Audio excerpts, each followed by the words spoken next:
Do you want to know how you can change the language on your QuillBot account? If yes, then this video is specially for you.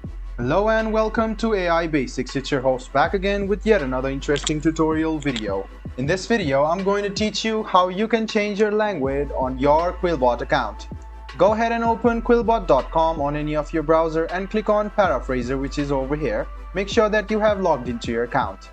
The next thing you want to do is select the language, which is over here. If you click on all, you can see some of the languages provided by QuillBot. If your selective language is not here, don't worry, you might get it soon. So you can see that there are some languages.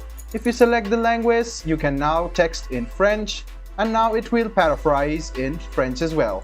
So the default one is English, and you can see some of the most frequently used languages over here, which are French, Spanish and German.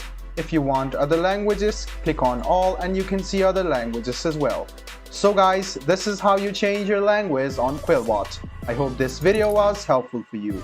If you still have any kind of confusion, please do mention us on the comment section down below. Like the video, subscribe to the channel and do hit the bell button for more.